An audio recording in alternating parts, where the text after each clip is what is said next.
be so far away. It's a big ground. I see her.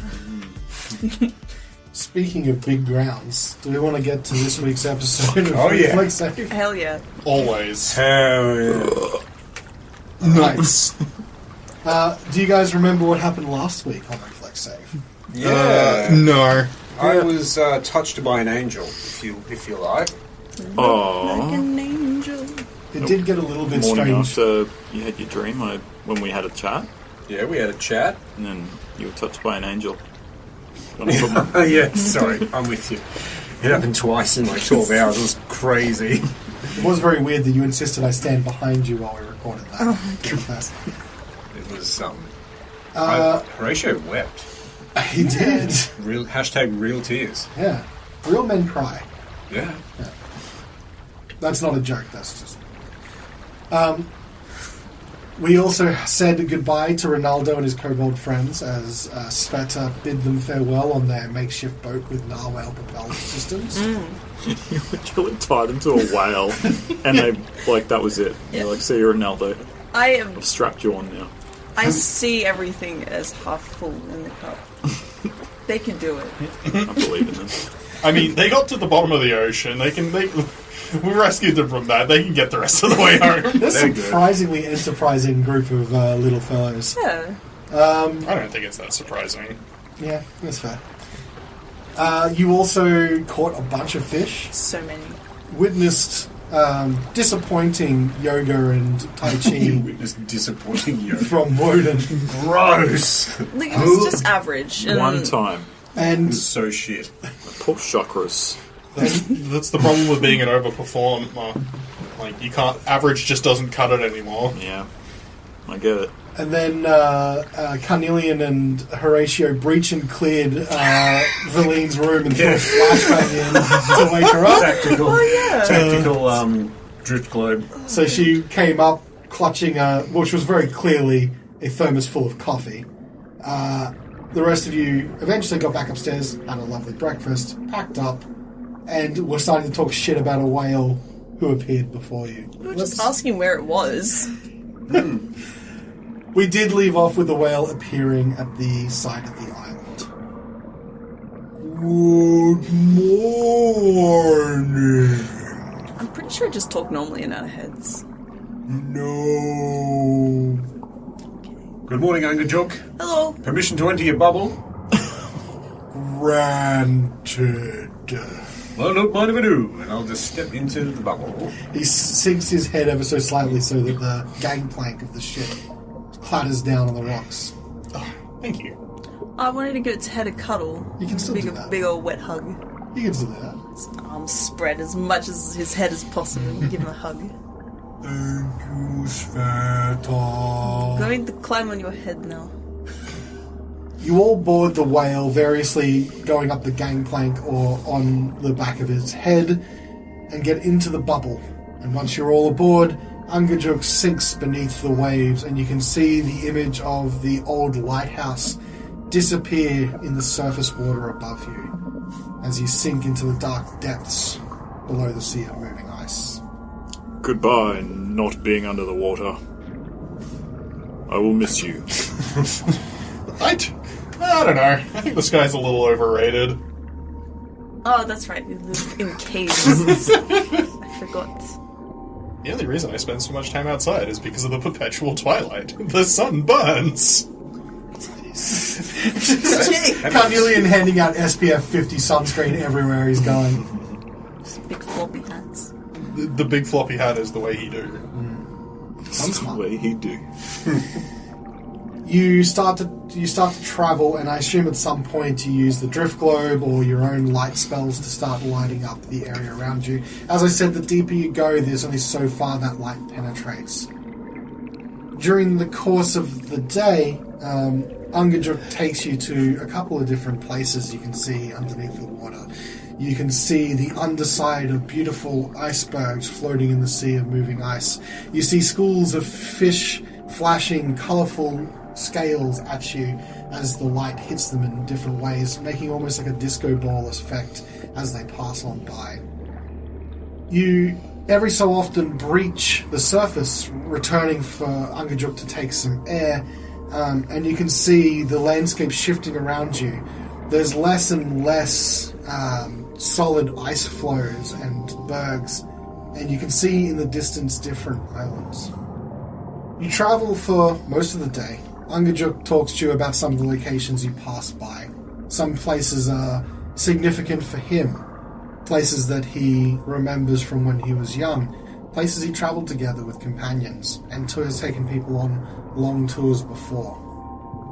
Eventually, the last time you surface, the sky starts to darken once more, and Angajuk deposits you on an island and says to you, "This will be the last stop before we reach the Isle of Solstice, where you intend to go."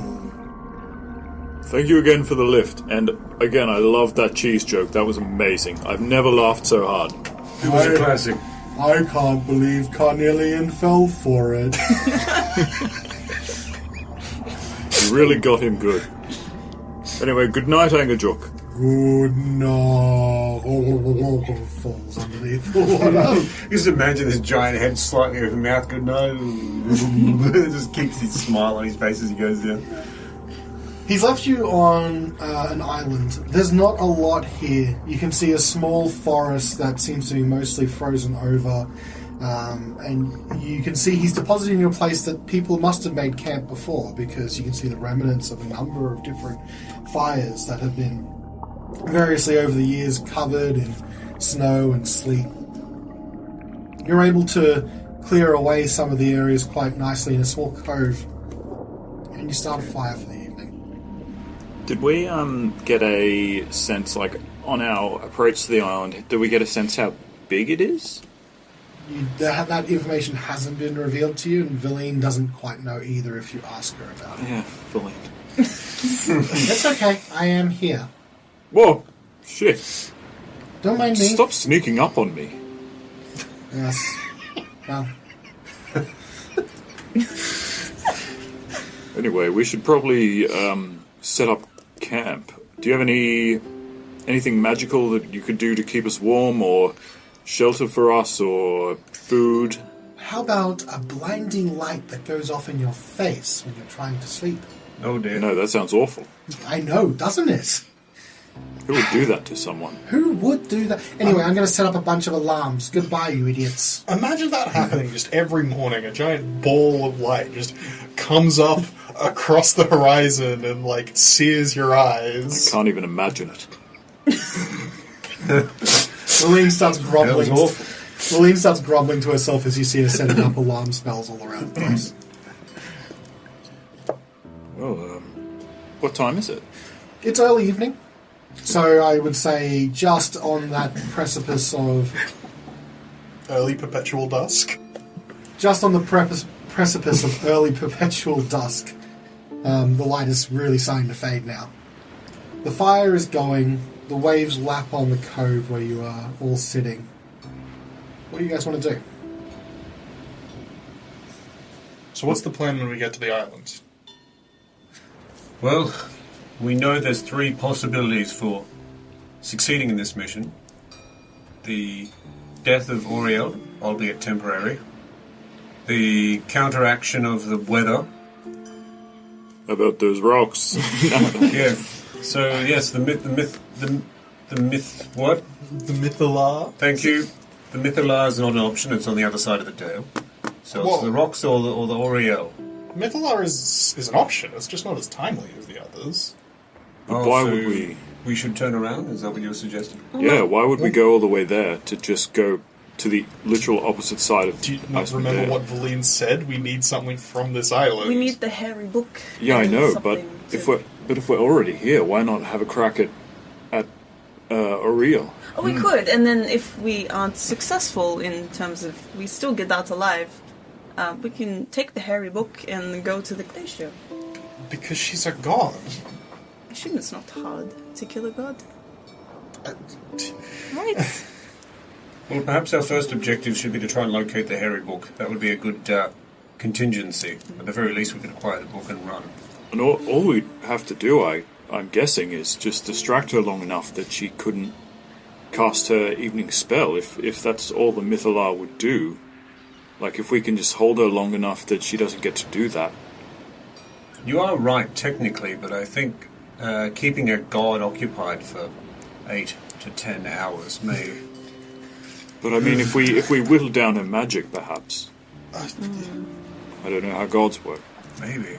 What if we befriend her rock and we find the hairy book and just fly the rock to the glacier? Then we two birds, one stone is that we take care of the rock and we have the hairy book to do the spell thing. I'm not quite sure what we're doing with the hairy book. Stroking it. We're breaking open a glacier. Or Valine wanted to break open a glacier. I think tackling the rocks is probably our safest option. Or what if we befriend it? What if we befriend Aureel? Remember she was trying to collect you for her, I don't know, her druid collection. Remember Bloodfang was trying to get you on his side? I think he was trying to indoctrinate me. It did sound kind of tempting, but then I remembered that she wants to kill everyone here, so it's not very jazzy in my opinion. But we could trick her into thinking that you want to join her, get close to her, and strike from within. I don't know how well lying to a god will work. I lie to everyone all the time. It's really easy. Wodun. Hey. There's a sense of scale thing that you're missing here. I'm trying to cut back, I swear. Well, actually, if we go with that plan, I need your help lying. So for this moment, you would come with me, and you also want to join her. And we could lie to her together, because I'm not very good at it. Or I could be your sacrifice.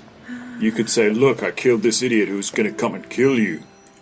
I'm here to join. And that would make her trust you. Can you fake a death? I could do many things. Can I roll insight on that? Yeah. Cool. Can you beat his bluff this time? 21 insight. You reckon he would have as good a shot as probably anyone? We could drug you so you look like you're dead.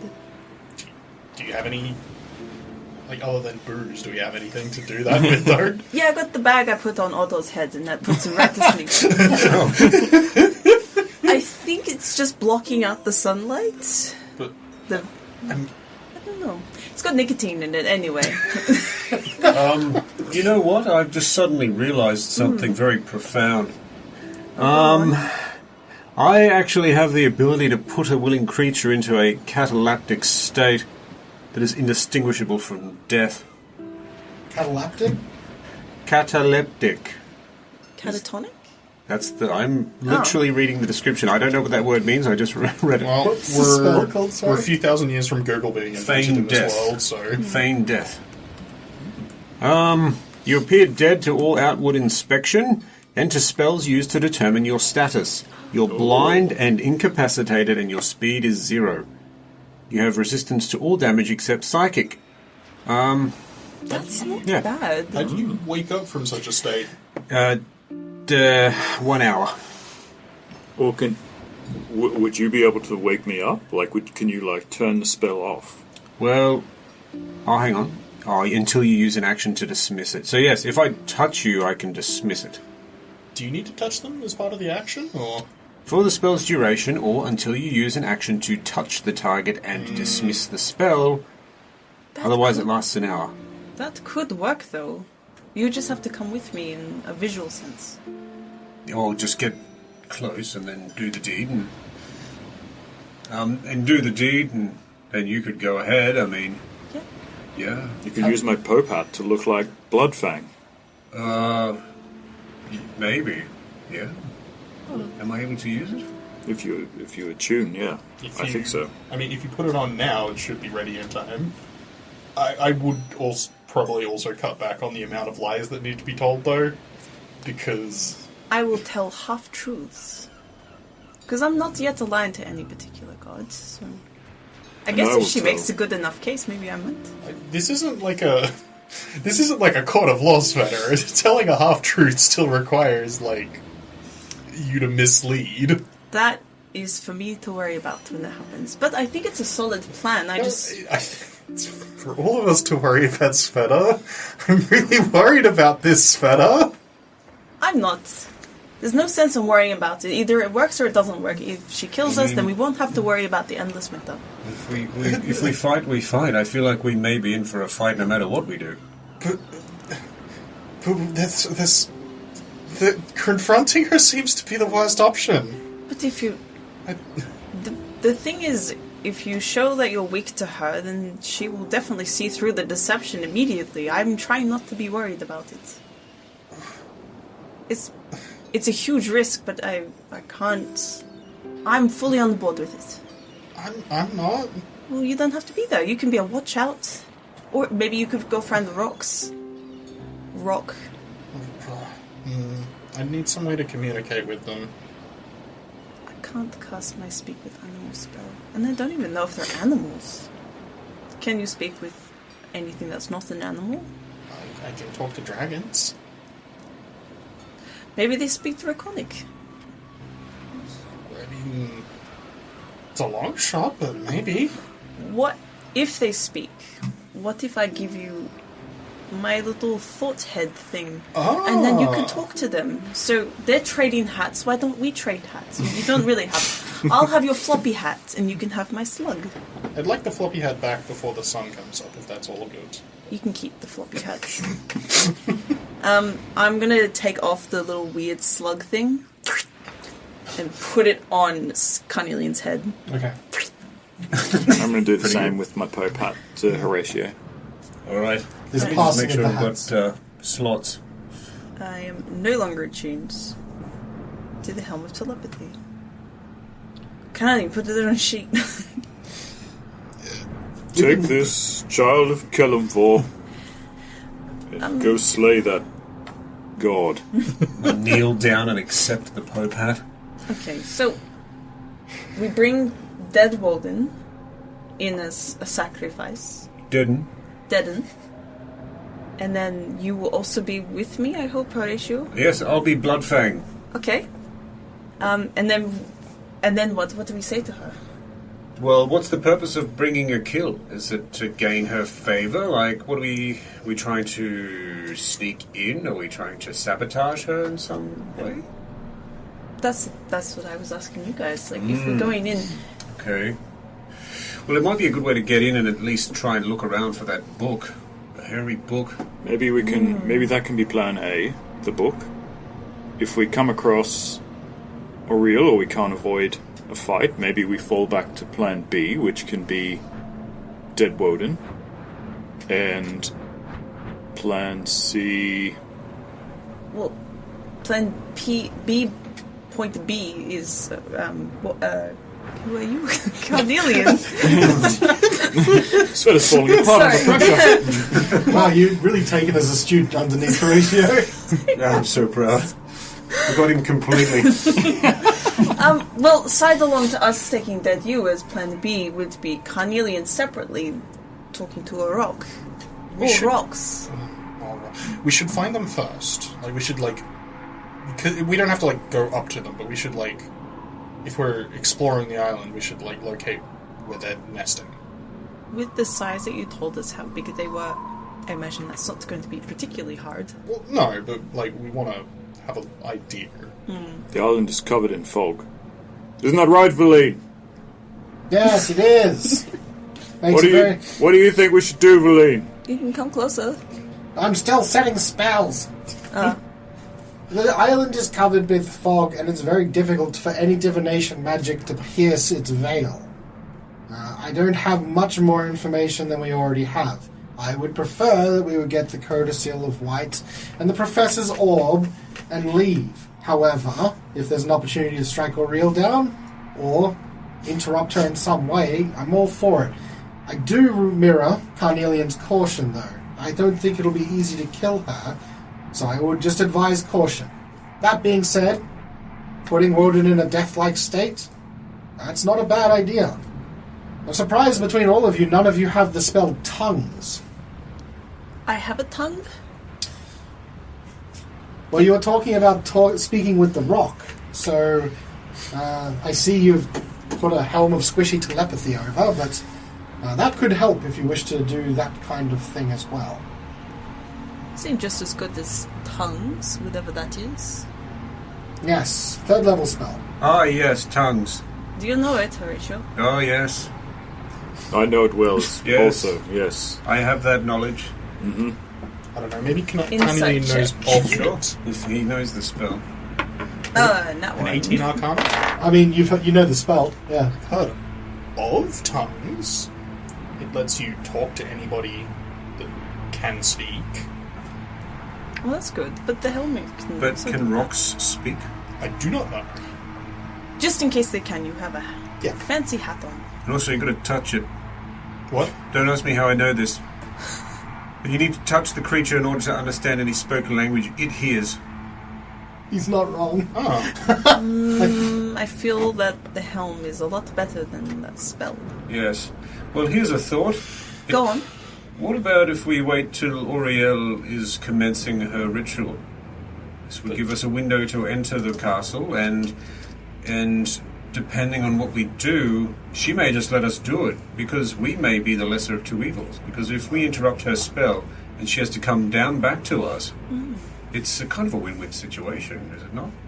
Yeah. So you suggest searching for the Codicil of White in the Professor's orb when she is casting her nightly spell. Yes, I mean, even if she discovers us, I mean, would she be willing to end or break her ritual to come down? Given what you were told by this avatar of Kalemvor, no. I think that she must keep doing the nightly spell to hold her influence and keep out the other gods. That might not be a bad plan. I really like that plan. It's not It bad. removes the rock option because she'll be writing it. But I would also keep in mind the plan that you put forward. I think that is still a smart call to make if you run into her.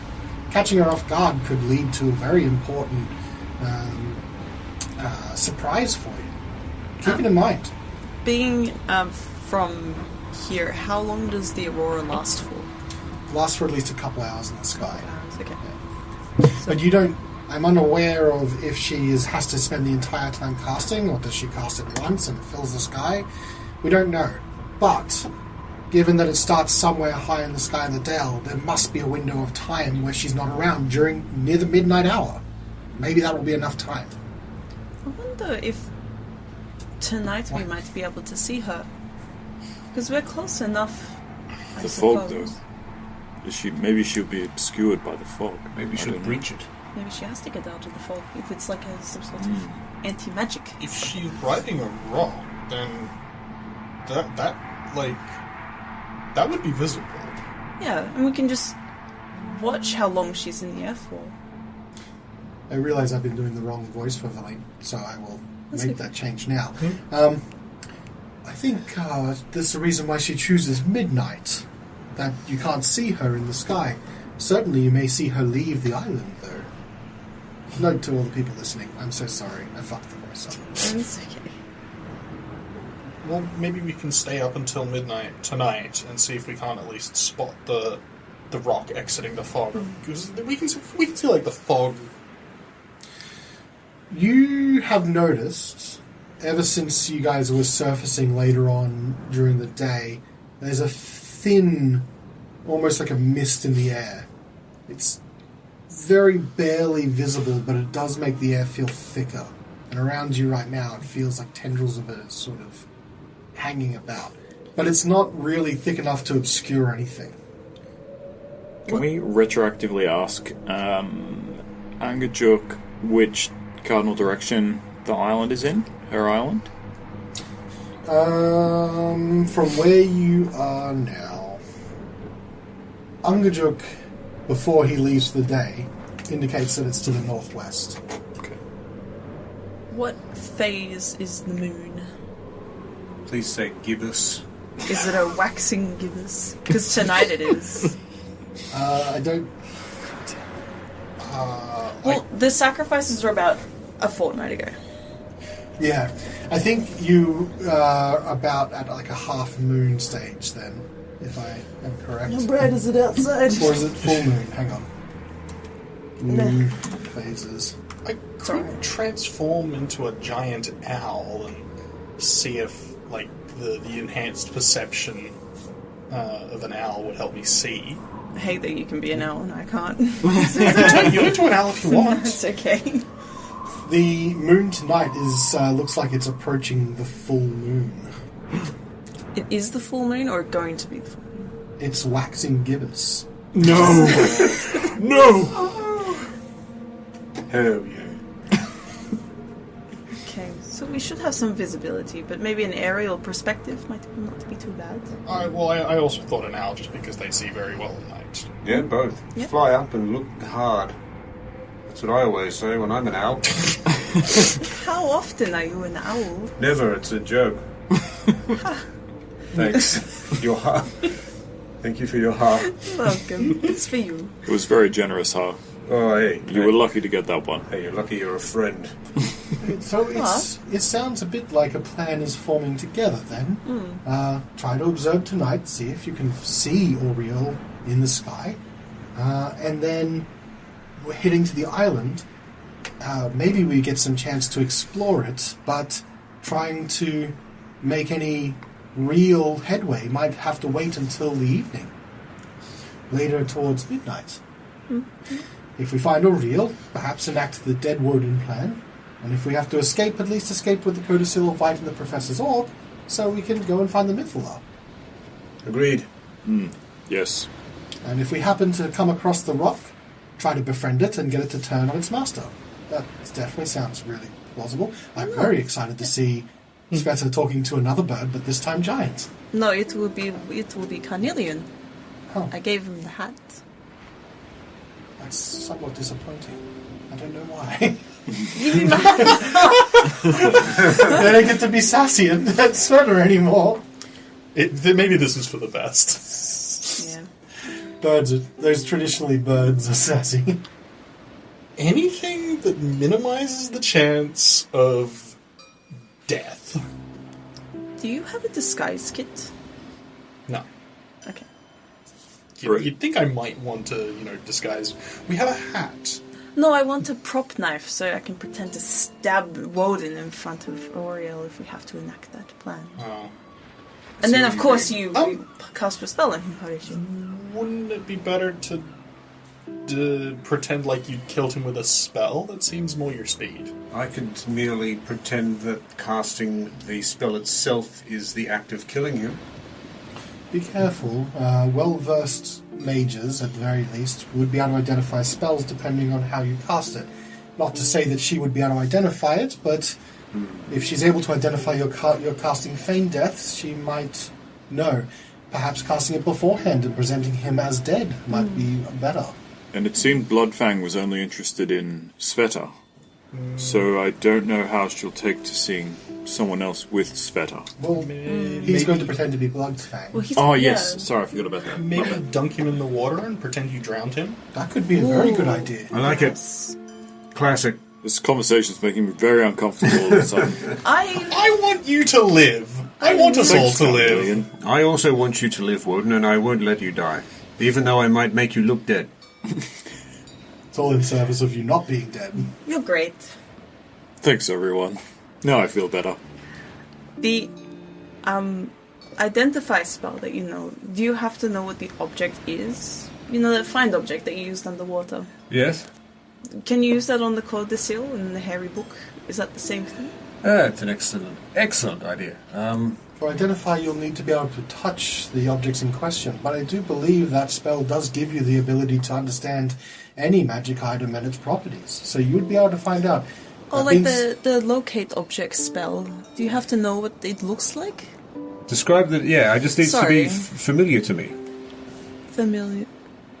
An object that is familiar to me, which it's, I don't. furry We know book. exactly what it looks like. I could think really hard about furry books. I think that would be misleading. I know what it looks like and what it is, but I think if you tried to cast that spell, you may encounter a mishap.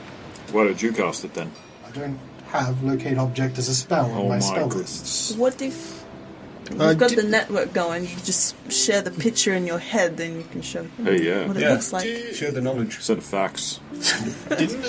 didn't we already establish that divination magic is, like, hampered by the mist? I am concerned with that as well. Perhaps if we get inside the mists itself, we might have a better luck casting locate object. But that is no guarantee. Carnelian raises a good point. Divination magic has been tricky to find. I've been able to locate through other means and other colleagues that it is on the island, but not where. So, in that particular case, we might try the locate object spell if I can give you a good enough picture in your head of what it looks like when we reach there. But be prepared. It may not locate what you're looking for. What was the second object that we require? A professor's orb. An important heirloom of my family, and something that I need to be able to cast a spell. Because the other thing I can do with locate object is, and this is what we did with the chest, it can show the nearest object of a particular kind. Perhaps I could search for the nearest orb, assuming she doesn't have other orbs. That is, the more vague you are with locate object, the more the margin of error would rise. The orb is similar to other crystal divination orbs, I suppose. But, yes, we could give that a try as well, but if you get multiple hits, then we know for sure it's leading us down a bit of a wild goose chase. Again, worth trying. Right, well, I might try the book first, and failing that, I'll have a go at the orb when we get there. Sounds like a good plan. Do we have an accurate way to track the time? Or do we just know that, like... We're attuned now? No. Do we just know that the aurora happens at midnight every night? I guess it's generally accepted. Like, every time that you have seen it, any time you've been out checking time, it's always at midnight. Because I'd like to wait till a little bit before... Like, as close to an hour before midnight as possible before casting Polymorph, because it's an hour duration. Yeah. And I want to, like, preempt it, because she probably comes out of the island a little bit before the spell is cast. I mean, not knowing where she's going in the sky is going to hamper your ability to guess at it, but you know every night it's midnight. Like, it's always at midnight. Well, I don't know about you, but I think I should get some rest before we have our final leg of the journey tomorrow. Is there anything you need to ask me before I go to bed? Yeah, once we have the, if we can find the Professor's Orb and the Book of Furry Fuzz. The Codicil of Lights, yes. That's what I said. Of course. How quickly can you get us out of here if we need to get... Because obviously we've got to go the other side of the Dale. How quickly can you get us off this island? I can't get you off that quickly. We would hopefully be relying on Angajuk to take us back to shore. And then we would need to make our way across the Dale to the Ragged Glacier. Are you going to help us fight as well if we need to fight, or are you just going to cast some more alarms? Well, if it comes down to a fight, as I have been doing, I will also participate. But if it looks dire, I will retreat. That's fair. I'm not convinced. Insight check. Sure.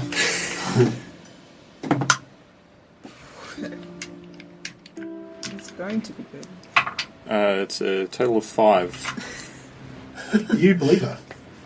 Well, I'm convinced. I might go for a walk on the beach. Did you say there's, like, remnants of campsites? Or, like, you said that previously people have camped here, or... Yeah, this cove seems to be protected by the harshest of the wind that whips around the sea of moving ice.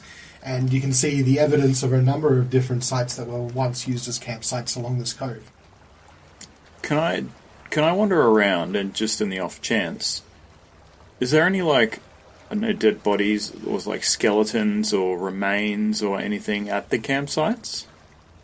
Roll a survival check. Well, I am rolling hot tonight, as we have established. 16. I'm going to roll another dice. Over 10 is good. Less than 10, you're dead. The cove explodes. You start picking your way through the different campsites. Unfortunately, you don't see evidence of anyone being buried or have been killed in this area. It appears that most people are using this place as a stopover. It must be relatively safe. What are you searching for there, Wodun? I'll just come over, unannounced. Well, I was thinking maybe if we could find some remains, we could ask, like, you could use your cleric magic to perhaps talk to the dead, or if that's something that you can do, or... It is. It's a fine idea. Unfortunately, I've found nothing. The corpse must still have a mouth. However, if our God and Saviour is willing to work with us, perhaps he would allow me to communicate. But if we haven't found anything, then... I was looking for bones and things earlier. Can I look for a mouth in particular? Can I roll another one? Funnily enough, you see a sultry set of plump lips in the sand. Those They lips give blowing you little kisses. This sailor got Botox. No, you don't see anything that can be used for that kind of spell. No jawbone available. I think we sort of had this discussion, something similar last time, didn't we, about whether it needs to be able to talk. Your mileage with your DM may vary. Yeah, okay. Can I have a quick look around for a corpse? Sure. Or for corpse. What is it, perception? Survival. Survival, so that is 19. Unfortunately, just like Wodun, it doesn't appear that anyone's died here recently enough. No humanoid that would fit the description of what you're looking for. It's a shame. It's a fine idea, nonetheless. Wodun, how do you feel today? Well, still recovering from that yoga session mentally, but No, how do you feel? like physically. Physically, spiritually, mentally? Well, like I said, chakras are off, but I feel strong. I feel ready for battle. I mean, things are getting really real for us. It's getting close to... It's got to be getting close to the end, where we either end the winter or die trying. Yeah, well, and like you say, this is it, basically, and despite that, I still feel more focused and determined than ever. I really want to end this. I really want to save those souls. I also want to help you. And I want you to know that when we go into battle, if things turn for the worse, I want you to know that I will be there to help you and stop you from being pulled down any further. I appreciate that, Horacio. Is there, I have to ask, though, is there something that's brought this on? You asked me the same question, was it this morning? Was it yesterday? I can't remember. This morning. Yeah, it was this morning, yes. You've asked me that twice in the last 24 hours. Is there something that I've done or said, or do I look different? It was Hadriel. It warned of the influences that you were under and the potential of you being drawn in even further. It's something we haven't really discussed much at all since you had that incident with that blacksmith. All those, feels like months, but I think it was about a week. It's a few weeks. And of course the incident with Beefcliff, but I think that was a separate incident with a scorned lover, if you will. Your divine influence, that's what really concerns me. You haven't had any episodes or any encounters with this blacksmith?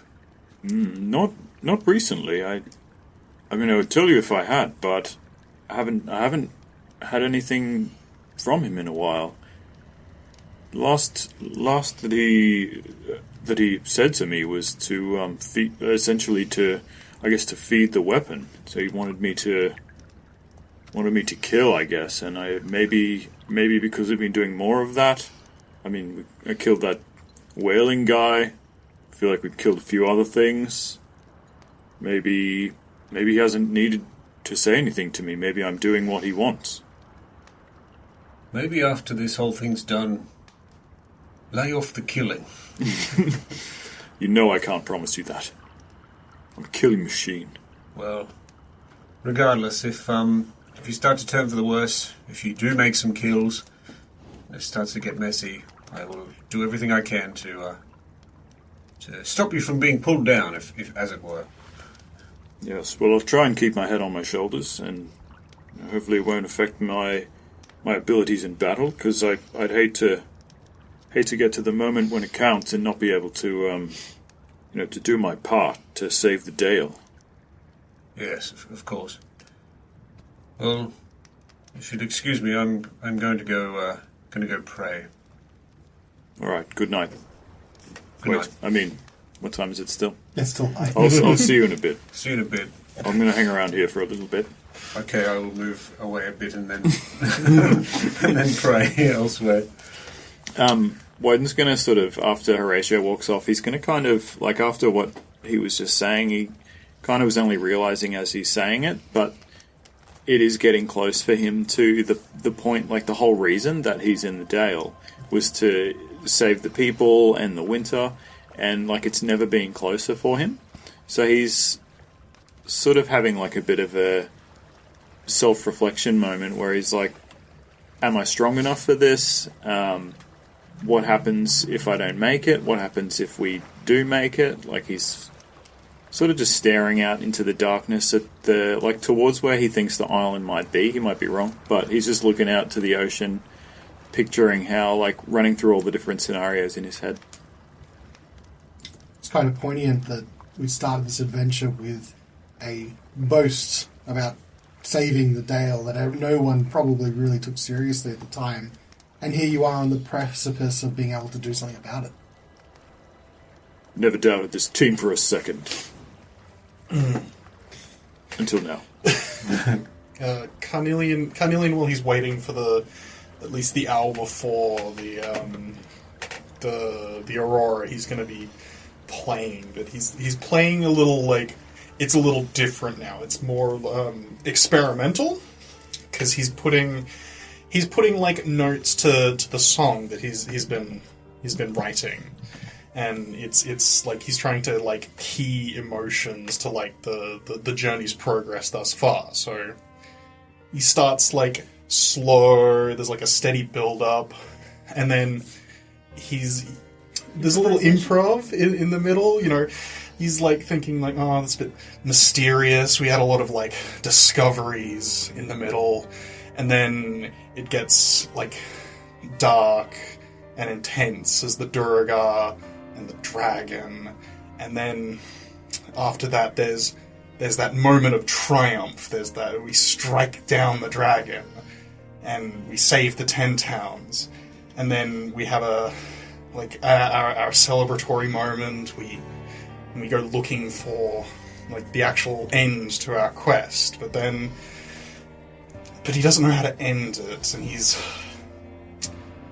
keeps like moving towards the end of the song, and he keeps pausing. There is no end to it yet, and he keeps just like drifting off somberly rather than having a close to it, and he doesn't know. He's worried. Svieta will have her back to Carnelian sitting on the beach, like passively listening to him, and she'll pull out something to whittle. She'll pull out a woodcarver's kit and make a small snowflake figurine from it, and like stick some pieces together to get the little shapes of the snowflake.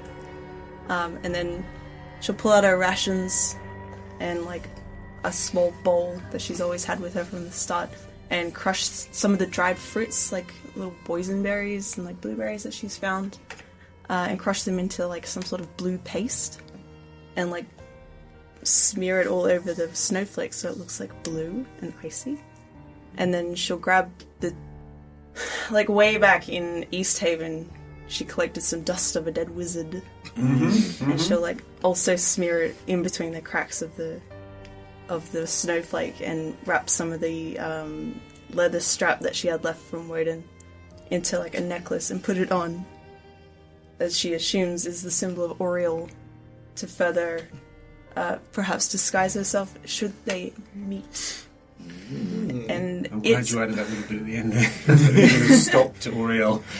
Yes. I was like, oh no.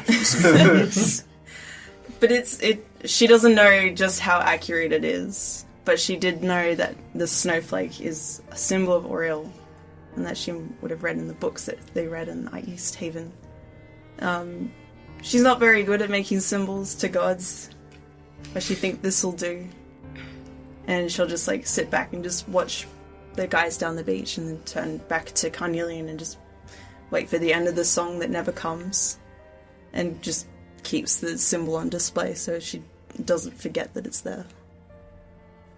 So after our little chat, and I'll walk off to a quiet corner of the beach and kneel down and touch my symbol, and then I'll touch my amulet, and then I'll actually pull out the Chardolin amulet, Deep Duera, that I still have, and while touching my Kellamvor amulet, not amulets, start to appeal to Kellamvor. Kellamvor, I know you're not able to appear in this space. However, I would like, if possible, some guidance some additional guidance, if you will, for this, our potentially final quest. I offer this amulet of Deep Duera, a rival god, as a sacrifice, and I would like, if I could, just to ask one question, and just bringing up the spell. I'm going to attempt to cast Divination, and I ask a single question concerning a specific goal of interactivity to occur within 7 days. So we need, baby. The GM offers a truthful reply. The reply might be a short phrase, a cryptic rhyme, or an omen. And so Horacio's question is, where are the book and the orb located? Are you able to tell us? You offer your hand out with the amulet in front, while you grip, with your left hand, you grip your amulet, and your right hand, you offer that one out into the space in front of you, kneeling in prayer. And as you look up, you see a hand come down and grab the amulet from the other side, and you look up to the familiar face of Hadriel. He looks at you. The items you're looking for, they are on the Isle of Solstice where you go. They are in 2 separate locations. However, the mist of the isle obscures all sight, even the sights of truth that come with divination. You must explore the island if you wish to find the different items that you seek. Be wary. There are those on the island that would wish to stop your progress and give your lives to Oriel. People that you know, people that you don't, are waiting for you. Thank you, Hadriel. Again, I'll do everything in my power to stop the winter. Save all those poor souls. Praise Kellamvor. So as you finish and you see the vision of Hadriel starts to fade away, and the hand slips off of yours, crumbling the amulet that you used in the spell to dust as it flies away into the wind. Okay, and I'll just stay there and continue praying for a bit longer. Moments of introspection for everyone, leading into what feels like probably the calm before the storm. Jen, Tim, Andy, Zimma, everyone, for some pretty brilliant work in my opinion. Give yourselves a point of inspiration. Yay! Woo! Yay! Thank you. Huzzah! About half an hour before midnight, I'm guessing you're going to try your polymorph spell. Yep. And you become an owl. A giant owl. Are you sure? No, it's going to be a regular owl. Jen is excited. Not necessarily Svieta. Jen is excited. I am excited. Actually, is there a difference in stealth even? I don't think so. I think the giant owl is actually better at stealth. What about perceiving? It doesn't matter. It'll use my wisdom. Okay. So, and they both have the same, keen hearing and sight. But I think you do get the advantage from the keen hearing inside. Yeah, I do, but they both have that, so...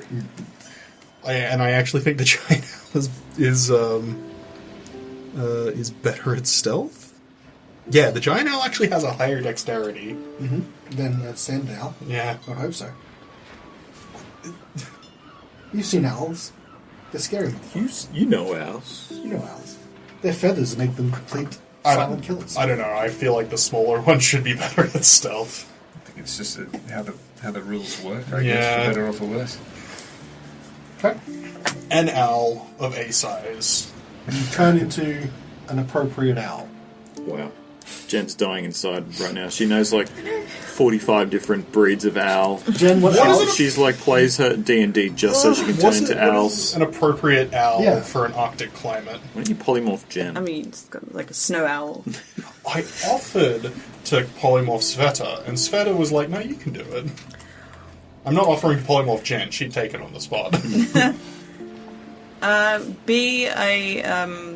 Be my favorite owl, which is a boobook owl. A boobook. It's not an Arctic owl, but they're cute. What is it called? A boobook.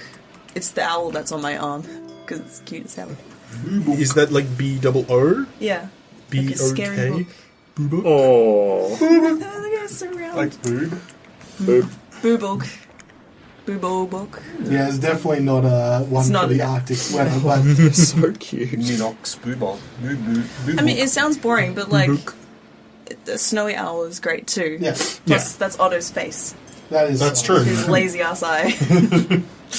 You start turning into a very boo-book-looking snowy owl. And are you flying out, or are you just staying? I'll fly up and to get a better vantage. So what do you want to do? Are you just wanting to try and fly as high as you can? Not as high as he can, because he's got an hour. That's pretty high, but he'll go as high as is reasonable for the form he takes.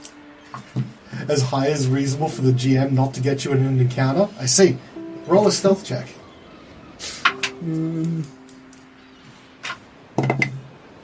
That is a 9. Stop hooting. You don't need to say anything as you're flying around. I disagree. Disagree. Oh, okay. Oh, he died. Okay. So you're flying around as sort of high as you think, not trying to clear too much of the island and get too far away from your party.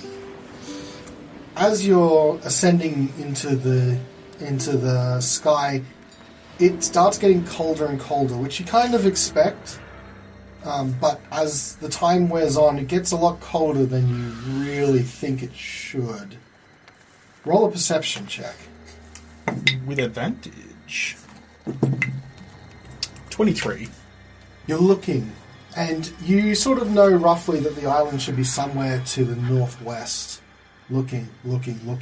And at some point, just before the aurora is due to be in the sky, your keen owl eyes catches a glimpse of a dark shadow that feels far bigger than it should be in the sky.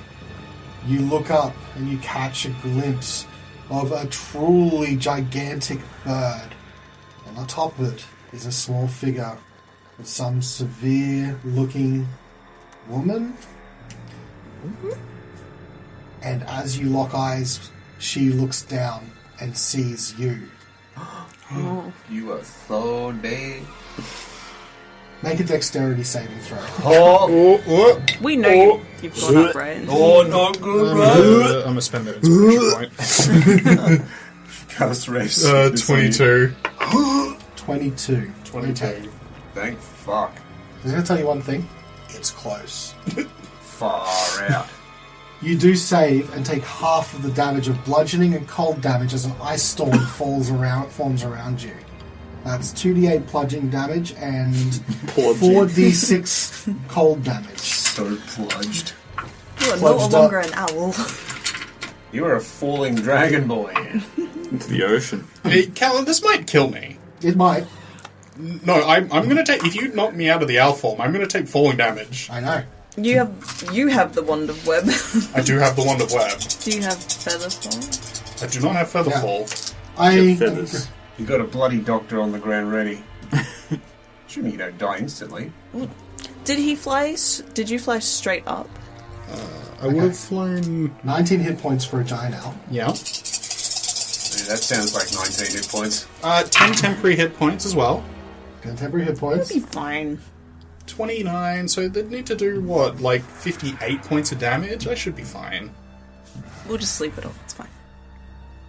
This is gonna hurt. Okay. Remind me to So- put some money in the fucking the poor box at the Church of the Morning Lord No. when we get back. 10 temporary hit points is gonna come in clutch. It would have been 20 points of damage straight up, but halved 10 points of damage. Still You're an owl. still an owl.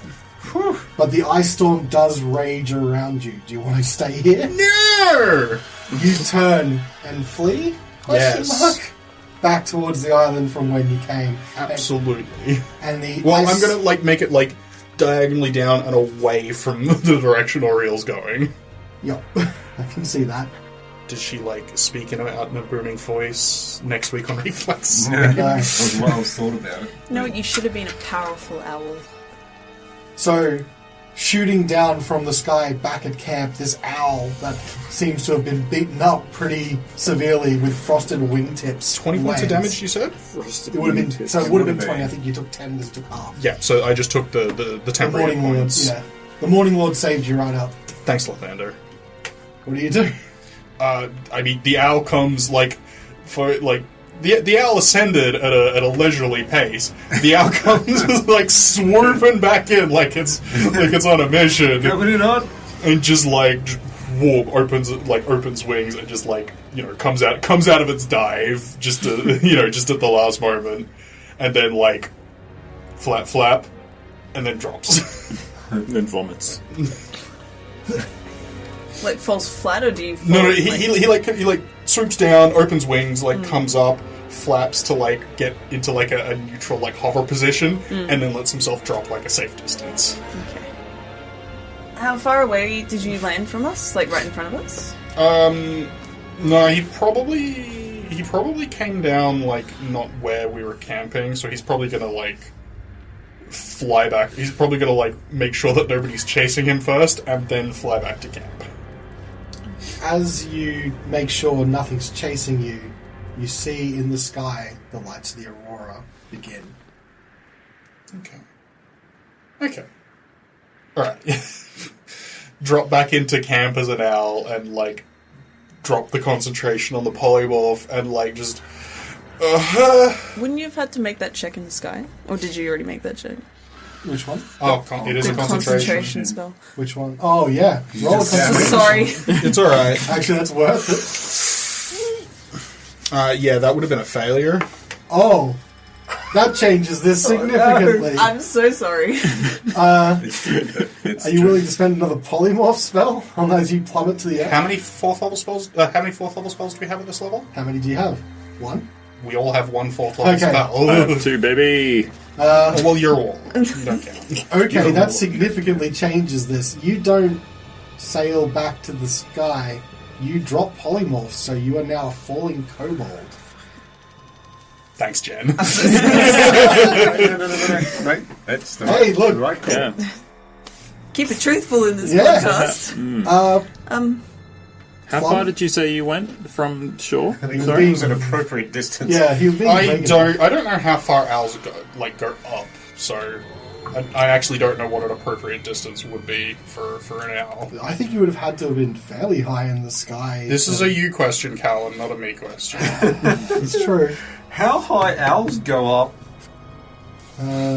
But also, you're asking the DM, how much damage do you want to give me, basically? No, but that's not fair. I didn't say I'm going to go this far up. Yeah, true. Just to survive. Yeah, you wouldn't know that. And like at this point, because I didn't specify, then Like, because obviously I would lowball it because I want to live. Yep. Yeah. Let me find something that's fair. I was gonna say, like, if only I took the spell, like, it's called Wind Wall, but it would actually buffet you and, like, help you around. Okay. Sorry, I'll just... Oh, sorry, yeah. So, you take 1d6 bludgeoning damage per 10 feet that you fall, which does cap out, because terminal velocity exists, at 20d6. But... Is he falling into the ocean, or is he falling onto land? It doesn't matter. At terminal velocity, the ocean might as well be concrete. Yeah. Do I have any water spells? But how high are you saying he is? Because, like, falling into the water at 20 feet is going to be different to falling into the water at... Realistically, falling at terminal velocity at somebody that's like half human weight should take significantly less damage as well. That's not the rules of count for. So every 10 feet is 1d6 up to 20, so that is 200 feet. And I think 200 feet is very reasonable for you to have been up in the air. Would you disagree with that? No. I really want to see if I've got anything to help you. Okay. Here we go. Right. This is what we shall do. Carnelian, you are falling from the sky. You will get one thing that you can try and do as you're falling. Everyone else will get one thing they can do to react to that. You know? If there's anything you can do to save Carnelian from taking a lot of damage. Let's go round. Carnelian, is there anything you want to do? There are people that are down below. They know you've gone off as an owl, but they won't, in the dark, they won't necessarily have seen this happen to you. The only thing I can think of is trying to cast a web spell to cushion my landing. Okay. Which is, if nothing else, what I'm going to attempt to do. Because the web spell fills like a cube. It's not like a plane. So yeah, it is a 20-foot cube. The problem I've got is that it doesn't really specify how that's supposed to help. I might give you some... it's your call, because I've got nothing else. Yeah. He's appealing to his god. Yeah. I'm appealing to you to make a decision about whether or not a 20-foot cube of webbing would slow my descent. What's the range on the web spell, on the web wand? Excellent question. 60 feet. Okay. If the webs aren't anchored between two solid masses or laid across a floor, ceiling, or wall, the conjured web collapses in on itself. I guess you can make a parachute. It disappears after a round, though. Yeah. Okay. That means you've got to cast it at the last second, which means everyone else, do you say anything, do anything? I'm falling. Oh, bother. Fuck. What? I think I've got something. I think you'll be okay. Let's hope. Oh, it's not just hope, my dude. You're fine. You better. This better not just be a resurrection spell. I swear to God. Don't you dare banish me! Just as he gets in. Kalemvor!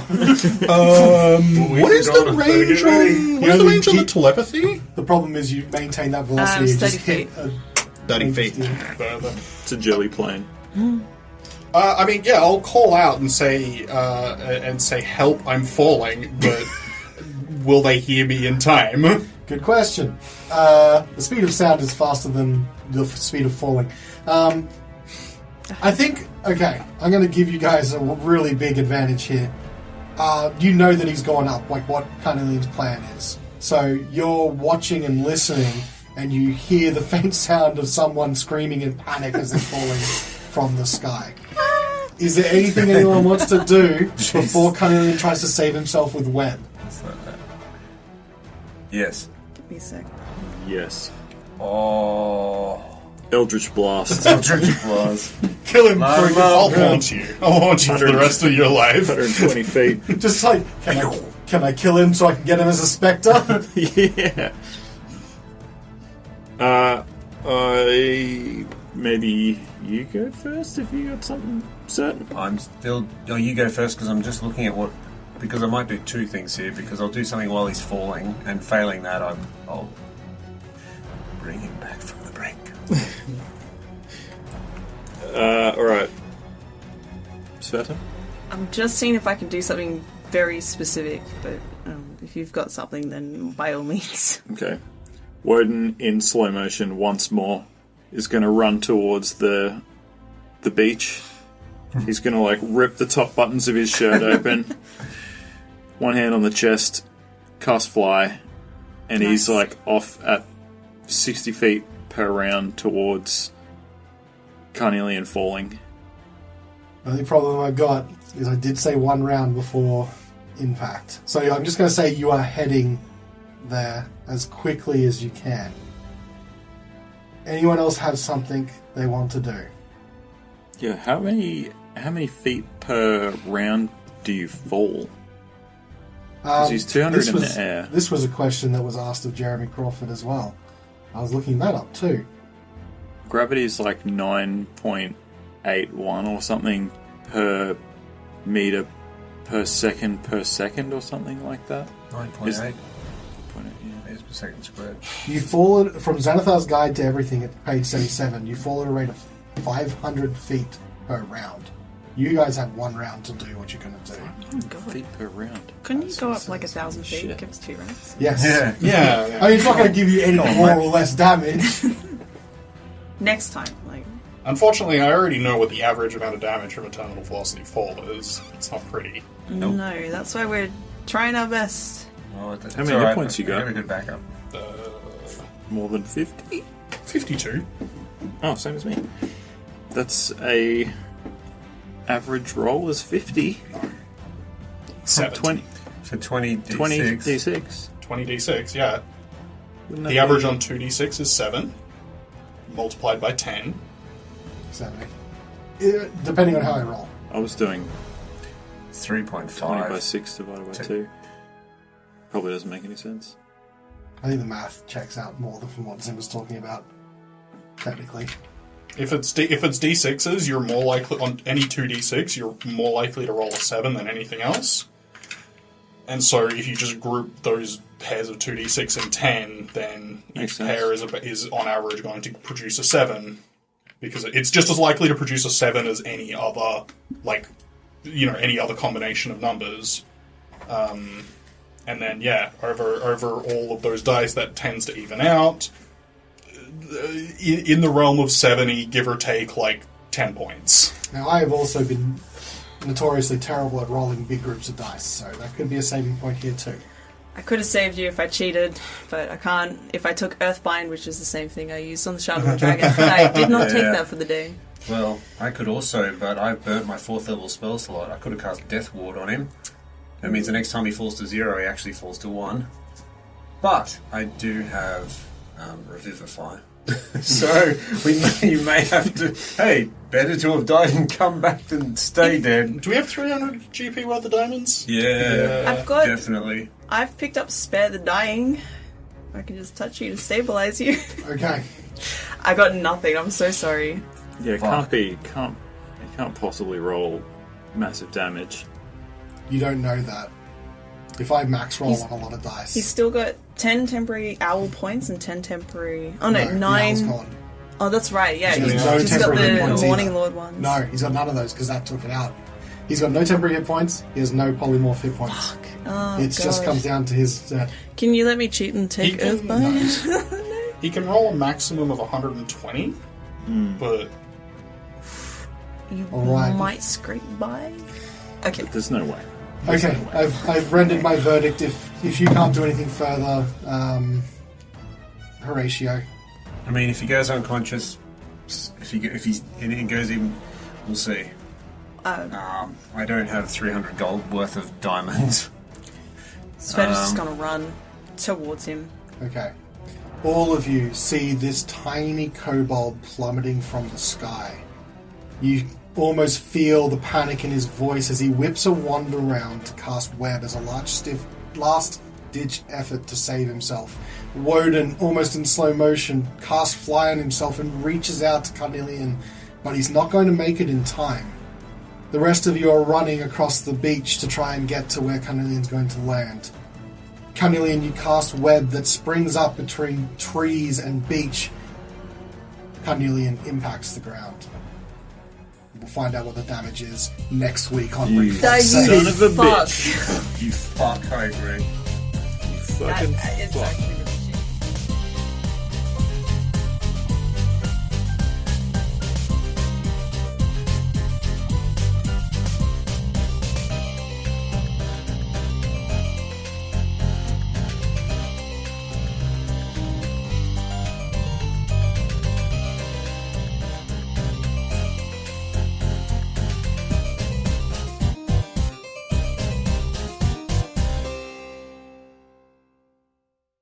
God, Ask yeah. for I'd the love one taste. of those. Did you hear about the explosion at the cheese factory? I thought you were going to say the explosion at Loon. I was like, Jesus Christ.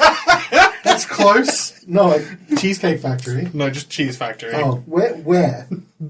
There, only debris was left. Oh, fuck you. I can't believe you didn't see that coming, mate.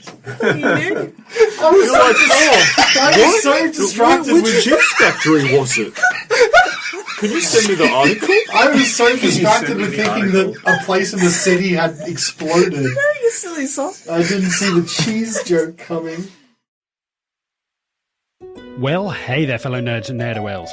My name's AJ, and let me introduce you to the Adventurers Anonymous podcast, the home of improvised fantasy, fuck nuggetry.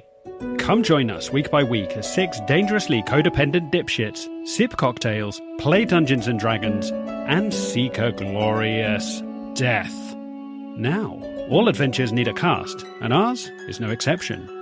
Our motley crew of abject depravity includes a failed crocoborn sorcerer turned children's party entertainer, a dirty old human priest on the brink of the afterlife, a disgraced half-orc police officer trying to turn his life around, a sassy blue tiefling who can talk to animals, and a retired gnome soldier suffering from PTSD. Warning! The Adventurers Anonymous podcast is mostly improvised and entirely inappropriate.